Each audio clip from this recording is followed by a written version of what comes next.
relájate y disfruta con nosotros. Rewind. Bienvenidos. ¿Qué tal, amigos de Rewind? Estamos nuevamente en una entrevista más aquí en el Congreso Internacional de Uva y Vino 2026 en Aguascalientes, y el día de hoy como host estamos recibiendo nuevamente a un gran amigo y alguien que en el primer programa nos deslumbró, y esta no va a ser la excepción. Mi estimado Herbert Pucheta, ¿cómo estás? Encantadísimo de estar con ustedes. No, al contrario. Sí, y de hecho agradecerles porque la difusión que ustedes hacen abarca obviamente los aspectos comerciales, culturales, pero en el mejor de mis entenderes, ustedes son los primeros en abordar al ramo científico. Y nos están obligando al ramo científico a que seamos pertinentes socialmente y que lo que se produce en los laboratorios lo llevemos a un beneficio social directo, y eso requiere difusión, y ustedes son los únicos ahora que lo están haciendo. No, eso es que gracias por ello. Ojo, acabo de revisar las estadísticas y tu capítulo o tu episodio está, creo que en segundo o tercer lugar de escuchas. ¿Sí? Y no es broma, lo podemos comprobar. Y ahí lo vimos, lo acabo de ver en estadísticas. Gracias. O sea, a la gente sí le interesa. Sí, claro. O sea, más allá de pararnos el cuello y emocionarnos, es el decir, a la gente le interesa hablar de tecnología, de ciencia, de qué está pasando, ¿no? También en ese ámbito que es tan importante, porque tarde o temprano hacer vino es ciencia. Absolutamente. ¿No? Es una ciencia bastante compleja. De hecho, yo podría decir que es comparado a lo que comúnmente se denomina la carrera espacial. Yo, de hecho, lo denominaría, y estamos inmersos en algo que yo llamo carrera enológica. Es decir, hay una hipercompetencia para poder dar estos entendimientos de primeros principios, pero es verdad que el paso clave sigue siendo la no pertinencia social que muchos investigadores e investigadoras podemos tener, que nos movemos en una élite donde nos pagan por ver cómo brinca un electrón. ¿Y eso a quién le importa? Sí. Entonces, necesitamos de ustedes para con ustedes, con todas las habilidades que tienen en comunicación, nos ayuden a entender que el brincar un electrón nos puede ayudar a combatir enfermedades, ¿sabes? O nos puede ayudar a generar productos de hipercalidad, o proteger, o justamente lo que buscan hoy los gobiernos, hablando de soberanía alimentaria, soberanía en salud. Entonces, por ello es que los necesitamos mucho, y gracias otra vez por la oportunidad de estar con ustedes. No, hombre, aparte qué gusto por fin estar en vivo con él, porque frente. todavía ha sido platiquita por teléfono y así. Y a ver, Herbert, nos gustaría saber, hemos estado hablando mucho de la identidad del vino mexicano, de qué tanto se está haciendo en cuestión difusión, estilo de vino, tipo de uva, etcétera. Pero, ¿qué papel juega, por ejemplo, aquí la ciencia y la tecnología para poder llegar a empezar a tener una identidad de vino como en vino mexicano? Sí, gracias. La estrategia que estamos utilizando desde el ramo científico es poder tener, primero, una tecnología que te pueda dar un código de barras, una huella dactilar a diferentes tipos de escala. Hay tecnologías poco robustas que te dan un perfil, un código de barras de mediana resolución. Y hay unos de muy alta resolución. Yo le pongo como esta analogía. Es como querer tomar una fotografía con un teléfono, no le voy a poner marcas, pero chinito, así de estos que son de baja gama, o con un iPhone 17 Pro Max. Ahí estás viendo, las dos personas están viendo la misma imagen, solo que la ven con diferente resolución. Y justo la bondad en la cual hemos podido trabajar es que México posee, y es potencia mundial, en el uso de la tecnología de más alta resolución en el mercado, que es la espectroscopía por resonancia magnética nuclear. Somos potencia mundial en ello. No solamente yo, sino hay varios grupos al respecto. Muy brevemente, creo que poca gente sabe que esa tecnología ha estado presente en puntos clave de la historia moderna. Pongo solamente un ejemplo. Quizás varias personas del público se han preguntado, oye, ¿por qué encontraron tan rápido vacunas de COVID-19? Sí. Ajá. Oye, ¿no habrá sido una cuestión de que lo inventaron en laboratorio? La respuesta es no. No. La respuesta es que se utilizó por primera vez una tecnología como resonancia magnética nuclear para poder, de hecho, estudiar particularmente algo que para COVID-19 fue fundamental, que se llaman epítopos, es decir, la asociación de un antígeno con un anticuerpo.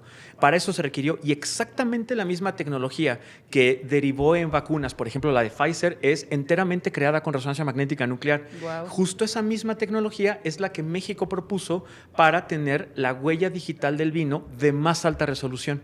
Entonces, es la primera parte. Y la segunda es el sesgo, porque yo puedo ver una imagen de muy alta resolución, pero mi sesgo humano dice, oye, yo veo una línea espectral por acá que puede significar que tengo un poquito más de ácido succínico y que eso significa que es de Querétaro el vino.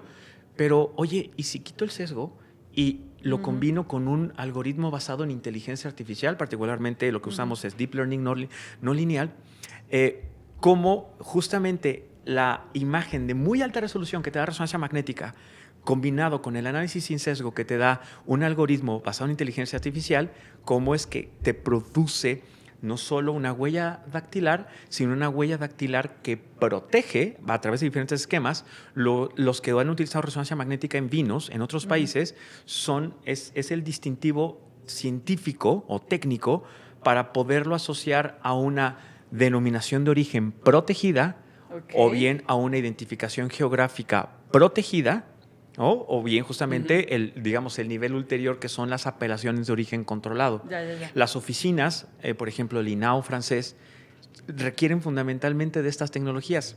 Y es bueno, y gracias otra vez por la oportunidad de saber que la primera parte de la receta de cocina nació en México. La parte de resonancia magnética nuclear. Eso es padrísimo, padrísimo. Algo nos platicaste la vez pasada. Que a ver, esto se pudiera traducir, o sea, las ventajas de tener esta huella dactilar por zonas, que ya no lo veo solamente por zonas en México, sino ante otros países también poder tener la huella dactilar mexicana, ¿no? Exacto. Esto, las ventajas que pudiéramos traducir, ¿cuáles serían? O sea, el vino mexicano que esté protegido va a ayudar a que no venga nadie más a usurpar. ¿A usurparlo? Desgraciadamente en México existen malas prácticas. Podemos hablar, de hecho, un programa específicamente de malas prácticas o cómo mejorarlas. Próximamente. No es el tema que estamos viendo buenas. Pero, por ejemplo, ¿por qué no aspirar a tener una DO como Rioja? Uy, sería Pero bueno. no sé, por ejemplo, una Ezequiel Montes. Ajá. O sea, que justo tenga este distintivo de denominación de origen, donde la reputación de la región sea protegida con un distintivo técnico. Pero sí es cierto que también en México nos enfrentamos a otros retos. Por ejemplo, en México nos enfrentamos al reto de que muchos de los caldos, como decía el presidente del CMB el día de hoy en la inauguración, podían justamente, o vienen excedentes chilenos, italianos, españoles, y después los envasan como vino mexicano. Justo con estas tecnologías le estamos dando a los productores esa capacidad de que puedan competir con Rioja, con Beaujolais, etcétera, etcétera, etcétera. O sea, eso es, darle carácter comercial bajo estándares internacionales que permitan darle al vino mexicano justo la esencia con la cual vive el vino mexicano, que es el vino mexicano. Son vinos de alta gama. O sea, justamente ganamos un montón de medallas, decía el presidente justamente en su charla inaugural, de que producimos el 0.4% del vino a nivel mundial y ganamos entre el 10 y el 14% de medallas. Mucho. Entonces, pero Bastante. eso todavía no está protegido, al menos con tecnologías no sesgadas.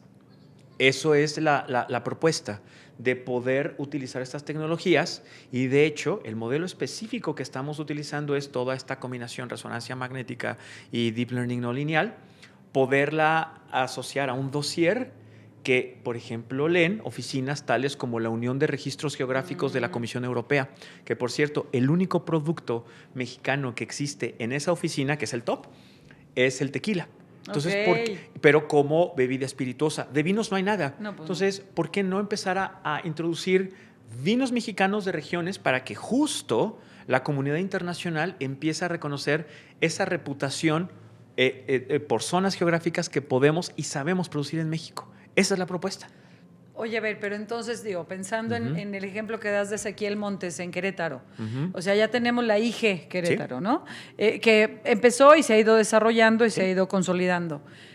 Entonces, tú sería irte a Ezequiel Montes y pensando, no sé, en un Valle de Guadalupe, un Valle de Santo Tomás, otra. Exacto. O sea, ¿hay ya, tú crees que estados que puedan realmente empezar a identificar como una DO? Absolutamente. El ejemplo es el siguiente. Lo que hizo Querétaro, que obviamente es la identificación geográfica, ya es un paso enorme, quien lo otorga es el INPI. Entonces, pero justo vamos a decir que cualquier persona tiene el derecho de preguntarse, oye, y sí, esa reputación que tú estás reivindicando en un distintivo de protección, ¿cómo me lo demuestras? En el mejor de mis entenderes, en el dossier no está incluido la parte técnico-científica que demuestra cada paso, por ejemplo, la producción enológica, el embotellado, el encorchado. Pero aquí lo que estamos proponiendo es irnos a oficinas que trazan absolutamente cada uno de los procesos que le garantizan al consumidor esa reputación. Okay. Es protegerlo con ciencia. Esa es la propuesta. ¿Y dónde queda? Por ejemplo, el otro día entrevistamos a unas personas que están haciendo todo el tema del marbete y el marbete electrónico. Sí. Y ahí hay una trazabilidad. Absolutamente. Pero ¿no se puede proteger por medio también de la tecnología del marbete? Sí, sin duda, el marbete es un mecanismo de protección, pero es externo. Exacto. Ahí el tema es si esto, cómo alguien, por ejemplo, un consumidor extranjero puede ir hacia la trazabilidad que te da ese marbete, siendo que esa protección es en el mejor de mis entenderes local. No, aquí la propuesta es, vámonos a conquistar el mundo. Vámonos justamente a reivindicar la reputación bajo los más altos estándares. Tú que estás dentro de la OIB, ¿cómo la gente cómo ha percibido a México en cuestión de avance científico en torno al vino? Sí, gracias. Es una muy buena pregunta, porque la OIV está compuesta por 4 grandes comisiones: viticultura, enología, economía y derecho, salud y seguridad. Y esas 4 grandes comisiones tienen subcomisiones. Yo puedo decir, con el mínimo sesgo posible, espero, que en las 4 comisiones estamos excelentemente bien representados. De hecho, la plática que tenemos al rato, tenemos la representación de 3 de 4 comisiones. En donde nos empiezan a ver como potencia, particularmente es en enología, pero específicamente en la subcomisión más grande que tiene la OIV, que de hecho la dividió del resto porque es muy grande, que son los métodos de análisis. La parte de las técnicas de laboratorio de baja, mediana o alta resolución que te permiten hacer algún tipo de trazabilidad. En eso México, propuso una norma internacional. En estos momentos nos encontramos defendiendo la segunda propuesta, que es el método de prueba específicamente para controlar fraudes. Sí, por ejemplo, adición ilegal de agua o, por ejemplo, la adición de alguna fuente alimentaria diferente a vitis vinifera para producir alcohol.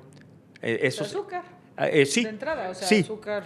Sí, pero justo, por ejemplo, hay gente que agrega patatas, que agrega tubérculos, que agrega otro tipo de matriz alimentaria y que producen alcohol, pero eso es una práctica prohibida o regulada, lo quiero decir, creo que es mejor. Y ahí lo que observamos es la parte más ínfimamente pequeña de las muestras, que justamente se llaman los isótopos, particularmente viendo isótopos de carbono 12, carbono 13, hidrógeno 1, hidrógeno 2, o bien oxígeno 16, oxígeno 18, es decir, la parte más pequeñita de los átomos es justamente como hacemos ese tipo que no puede manipularse. Exactamente. Y justo, es a lo mejor una buena exclusiva para ustedes, en 2024 se celebró el centenario de la OIV y la OIV tuvo una iniciativa que se llamó 12 meses, 12 resoluciones, en donde publicaron por todos sus medios las 12 resoluciones más importantes en toda la historia de la OIV, y una de ellas es mexicana. Wow. Justo la de resonancia magnética nuclear para hacer la huella del vino, pero también la segunda huella, que es la huella isotópica, esta parte de los isótopos, lo más indivisible de la materia, para poder hacer los controles de autenticidad o bien de control de fraudes. Guau. En eso estamos. Y de hecho, y finalmente, pero no solamente estamos en ello.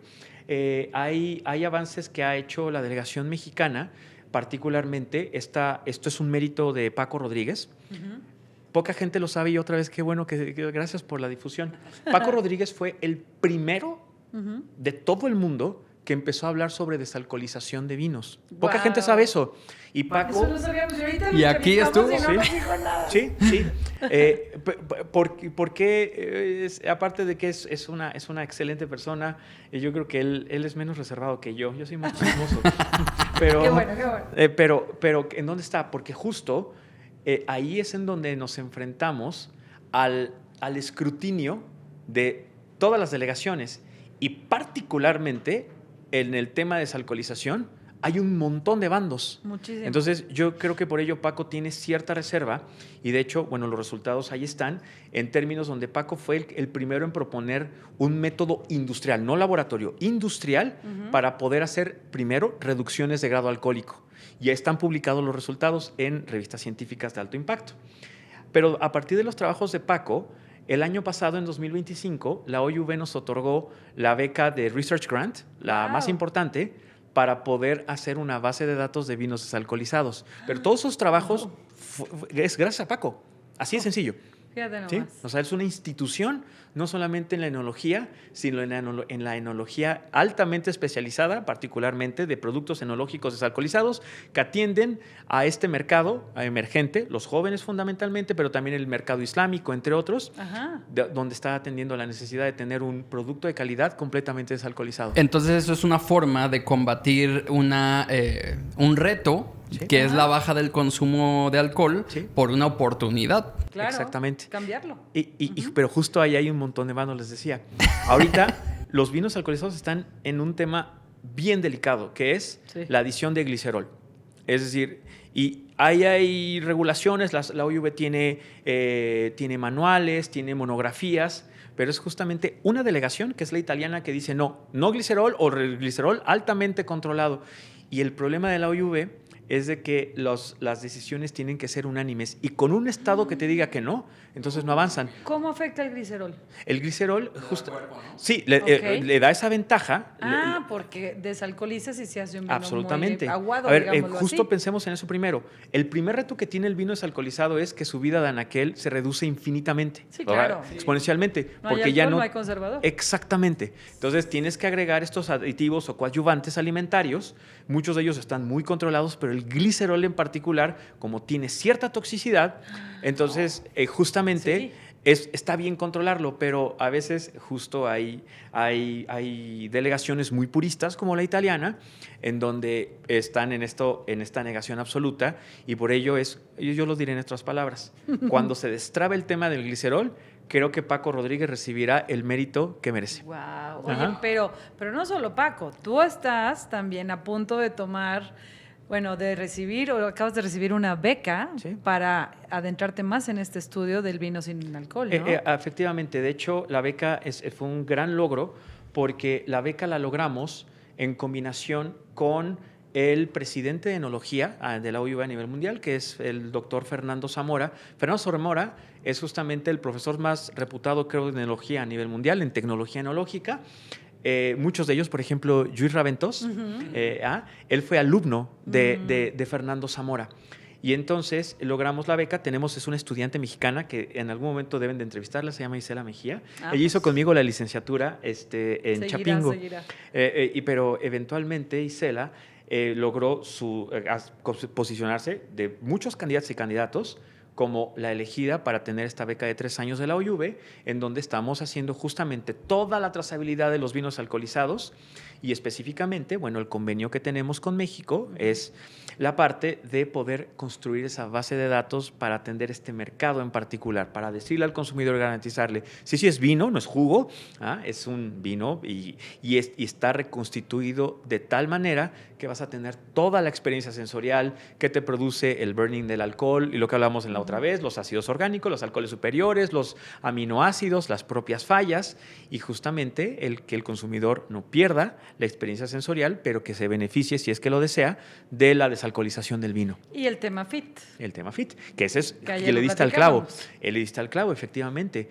La OIV tiene una comisión que es la de salud y seguridad, en donde hay una subcomisión específica de tendencias de consumo. Ahí hay unos temas increíbles. Justo ahorita está una plática sobre eso. Sí, y fíjense, obviamente el tema de desalcoholización está bien estudiado, que los jóvenes son los principales consumidores o los mayores consumidores de vino alcoholizado por un tema de calorías, es decir, no quieren alcohol porque el alcohol da calorías, ¿sí? Pero es verdad que también hay estudios bien interesantes. Hay una doctora francesa que ella ha demostrado en Chile, no estoy seguro que en México se esté haciendo eso, pero hay que hacerlo, de ver las tendencias de consumo de minorías, LGBT, comunidades indígenas, porque, por ejemplo, en Chile se ha demostrado en algunas comunidades chilenas que las tendencias típicas son invertidas por estas comunidades y se sugiere que podría ser una especie de anarquía silenciosa. Te cambio la tendencia de consumo porque te estoy de alguna manera protestando. Y así empiezan muchos cambios por poquito a cambio exactamente, grande, ¿no? Son cambios silenciosos. Y entonces me parece que es una necesidad indisoluble que tenemos que empezar a considerar en México y, por supuesto, poder utilizar todas estas tecnologías que hemos hablado desde el principio para poder inequívocamente predecir y garantizar la evolución de las tendencias de consumo en la sociedad mexicana. Que no sea un azar, sino que sea un estudio científico. En eso estamos. Ok, pero el punto sería entonces, o sea, ¿qué es primero el huevo o la gallina? ¿Es entender primero al consumidor o es ir marcando tendencia? O sea, ¿qué empieza? ¿Cómo se va? Es una gran pregunta y hay diferentes enfoques. Hay una forma que es la que estamos optando en la delegación mexicana, en donde utilizamos una tecnología muy específica, por ejemplo, llamada cromatografía de gases acoplado a espectrometría de masas. ¿Por qué esa tecnología? Porque, a diferencia de resonancia magnética es muy mala para detectar volátiles. Es muy buena para detectar un ensamble completo de moléculas, pero no los volátiles. La mejor allí son la cromatografía de gases, que los volátiles aquí lo importante es para poder identificar, por ejemplo, si tienes específicamente guayacol, la sensación de smoky, el humareda, ¿no? o lo frutal, que pues, serían particularmente los ésteres, o bien los herbáceos que vienen a partir de terpenos, etcétera. Moléculas muy específicas, que por cierto, las animaciones que ustedes hicieron para el primer post son fantásticas. Gracias, las uso en mis clases. Gracias por ello. O sea, su material de Rewind se utiliza en clases en clases en la universidad. Por eso, gracias. Es mérito de ustedes gracias siempre. a ti. ¿Sabes? Entonces, aquí esta tecnología lo que hace es, primero hacemos la inyección al cromatógrafo y tenemos la detección de todos los volátiles. Pero después, ¿qué pasa si le damos al consumidor una probada? Se mezcla con toda la bioquímica de su boca. Hay un aparatito que se llama Spitzer, que es escupidor, creo que es la mejor traducción. Depositas lo bebido, que justamente ya trae todo lo que es la interacción ortonasal, retronasal y mouthfeel, y eso va al cromatógrafo. Wow. Y te empieza a ver qué moléculas cambiaron, cuáles están intactas respecto a la inyección del puro... Para crear experiencias personalizadas. Exacto, ese es el punto. Wow. Estamos personalizando las experiencias. Hay otra muy buena. Wow. Así que dijimos que ahora nos iba a volar más la cabeza que la vez pasada. Definitivamente. ¿Qué pasa? Me inspiran mucho, de verdad, muchas gracias. Y justo ahí, por ejemplo, hay hasta un experimento muy lindo que desarrollamos en la Delegación Mexicana. Hemos detectado, creo que no es un misterio, que las bebidas espirituosas de alto contenido alcohólico también, justo por la misma razón que hablábamos al principio, son de las experiencias menos agradables para los jóvenes. Es decir, un shot de tequila sí te lo van a hacer si está buena la fiesta, pero como una experiencia sensorial no es lo ideal. No. Y si te vas a bebidas más fuertes como vodkas, gines, etcétera, no lo van a preferir. Pero justo imaginen, la interacción biológica que tiene la espirituosa con la boca, y ya tienes el perfil que dices, eso es un tache. Pero después A la bebida que no les gustó, le agregas un cítrico. Claro. Y como, oye, desapareció, a lo mejor desapareció alguna sensación más terpenoide, es decir, más como o bien astringente, Amargo, ¿no? amargos, y se empieza a incrementar el frutal, pero podemos decir químicamente cuál frutal, el acetato de isoamilo, el pentanoato de etilo, lo podemos predecir con mucha precisión. Entonces, efectivamente, desde el laboratorio podemos programar a la carta experiencias individualizadas. ¿Me va a dar, por favor? Efectivamente. Wow. No inventes. Entonces, es como crear cócteles. Exacto, pero con un robot. Exacto. Sí, un robot te va a decir qué es hacia dónde va. Y justo también esta tecnología también se puede aplicar para poder diseñar experiencias sensoriales completas, por ejemplo, maridajes. De hecho, quizás ustedes... La química del alimento con la química de la bebida. Exactamente, ¿qué va con qué? Sí, ahí justamente es una alternativa. Aquí no hay ninguna competencia con sommeliers, ¿no? Por supuesto, es una alternativa o bien es el uso de una tecnología como utilizar ChatGPT para una duda. Es una tecnología también para el sommelier. Absolutamente. O sea, y justo ahí vamos. En los concursos Mundial de Bruselas, en años recientes, ya se están utilizando estos cromatógrafos para validar a los sommeliers. Ya, o sea, ya es una realidad. O sea, el juicio del sommelier. Juicio del sommelier. Así. Y aquí es... Ok. Sí. ¿Y ahí dónde queda la parte humana, digamos, del sommelier o del juez? Es que más bien es un trabajo en conjunto, ¿no? A ver, o sea, es calibrar máquinamente. Mediante estas perspectivas... ya salió mi lado sommelier. No, a ver, no, está bien. Y está bien. Es un gran debate. Obviamente... Porque la química siempre va a ganar. Digamos. Es que está la parte... A ver, vamos a resumirlo. Y no es competencia, perdón. No. Pero déjame recordar una frase de un botánico muy conocido que se llama Claude Bernard, un botánico del siglo, creo que XVII-XVIII de Francia, en donde justamente él trataba de dar una solución a este debate que estamos teniendo. Polémica.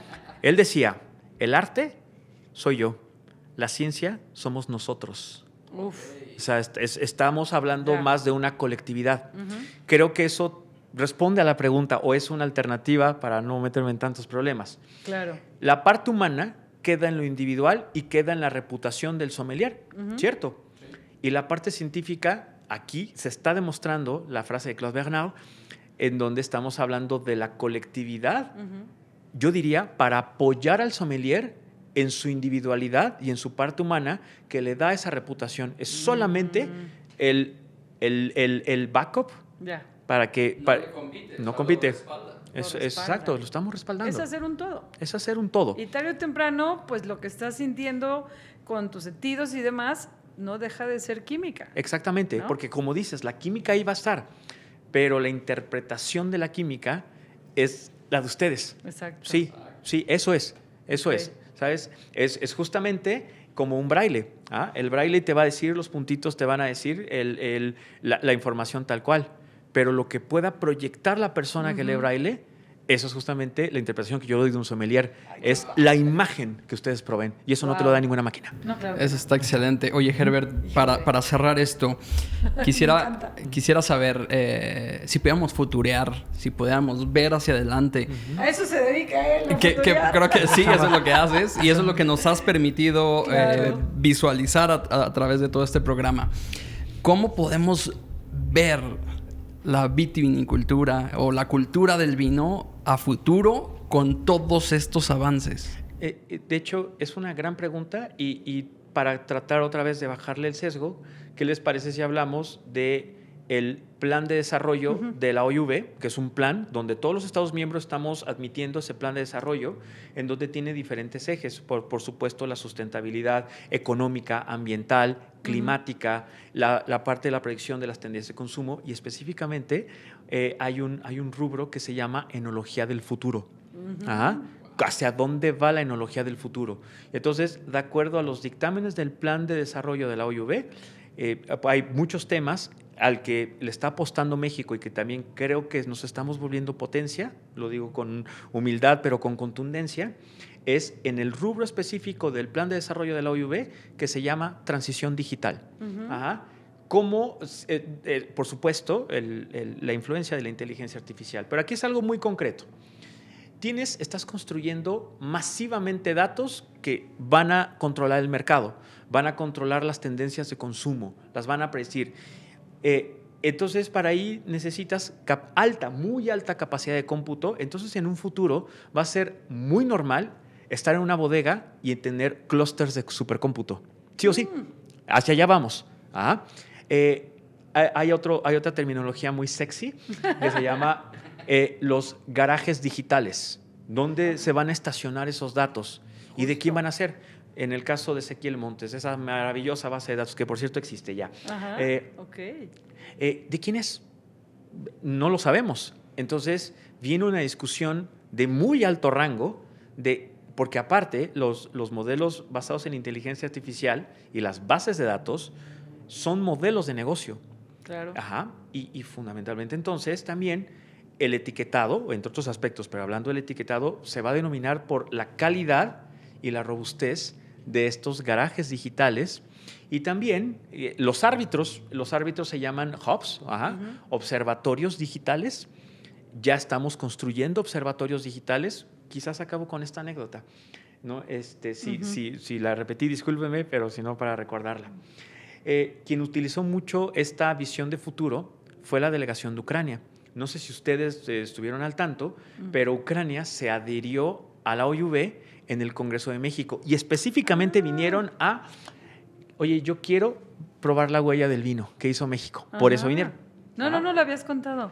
Entonces, ellos tenían y tienen un plan muy específico.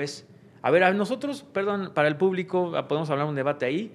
Mi humilde perspectiva es que Rusia invadió Ucrania. O sea, esa es mi perspectiva. Okay. Ajá. Y los ucranianos pensaban de la misma manera.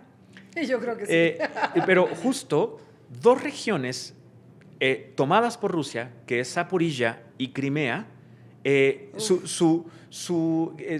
la estrategia ucraniana fue, oye, con esa huella del vino podemos demostrar que los vinos de Zaporilla y de Crimea son ucranianos o son rusos sin sesgo. Les adelanto la respuesta.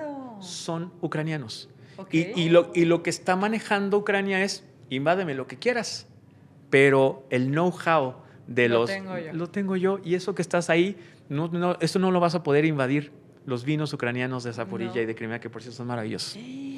¡Wow! Hasta para eso va a servir. Hasta para atender temas políticos. ¡Claro! Agendas políticas completas basadas en ello. O sea, otra vez. No, está brutal. Por favor, tienen que tener toda la atención en esto. O sea, ¿cómo podemos recuperar aparte también terroir? Sí. A nivel viticultura, ¿no? O a nivel campo, digamos, toda la agroindustria. Absolutamente. Por ejemplo, esta plática tan fantástica que acabamos de tener del expositor que vino de UC Davis, de toda esa parte de la sustentabilidad y de toda la forma, me encantó, por cierto, cómo la definió, que es como un día, quien no entiende la sustentabilidad, creo que este es un gran ejemplo, es como hacer un día de campo. Y la sustentabilidad es cuando tú haces la acción de recoger todo tu tiradero para que en el futuro, en el mañana, venga alguien a hacer que tenga derecho a hacer su propio día de campo. Claro. Ajá. Y justamente en lo que él llamaba el sustainability in farming, como la agricultura es de sustentabilidad. Ajá. De hecho, también aquí necesitamos de dichas tecnologías, justamente para poder proteger el terroir. Y de hecho, en este futuro ya muy cercano, como ya teniendo esa capacidad de cómputo, no solamente estamos midiendo el producto final del vino, sino todos los pasos que nos llevaron. Por ejemplo, justo el terruño, por ejemplo, análisis de suelos muy específicos, la mineralidad. En México ahí hay un tema bien delicado, que es, por ejemplo, la de los metales tóxicos. De hecho, México tiene el mercurio, todo y particularmente plomo y cadmio. Ah, caray. Sí. Entonces, de hecho, hay una resolución en la OIV que nos está obligando a reducir los límites máximos de plomo hasta, me parece, creo que son 0.1 ppm. Y la norma mexicana que lo controla, me parece que te lo da 0.5, es decir, 5 veces más. O sea, los vinos mexicanos están 5 veces arriba de lo que está exigiendo. Pero justo hay ya tecnologías porque de hecho eso fue una propuesta mexicana. de mi laboratorio. Oye, ¿y ese plomo qué tipo de especie química es? Porque el plomo, como todo compuesto inorgánico, tiene diferente, se le llama especiación química. Puede ser plomo en estado de oxidación 4, plomo en estado de oxidación 2. Evoluciona también. Y justo esto interesante, el plomo más tóxico no es el plomo tal cual, el inorgánico, ¿no? Es el plomo que se asocia a un azúcar producto que está presente en Vitis vinifera, que se llaman rhamnogalacturanos. Entonces, esa es la que... Entonces, ahí tienes ya dos estrategias que elucidaste con tecnología. Oye, no solamente a lo mejor basta con controlar los límites de plomo, también incluiría controlar los límites de rhamnogalacturano, pero eso nos da cierto oxígeno porque le dices a la entidad regulatoria, oye, en vez de que reduzcas el plomo sin saber qué es, mejor utilizo alta tecnología para decirte específicamente qué plomo es, pero también controla estos azúcares que cuando se combinan con el plomo es una bomba de tiempo. Es así. Es una bomba. Exacto. No el plomo en sí, digamos. Exactamente. No, es que es demasiada información. Demasiado. Tengo que volver a escuchar este capítulo 3 veces para poder entender todo. No, qué impresión. La verdad es que, Herbert, es un placer siempre platicar contigo. Igualmente. Y aprender de esperemos ustedes. sea el segundo y venga un tercero y un cuarto y un quinto, porque, híjole, nos das demasiada información muy valiosa. Y te agradecemos muchísimo. mucho. Y gracias por aportar a la academia justo esa voz que nos permite salirnos de esa zona de confort y que nos obliga a ser pertinentes socialmente. Gracias por ello.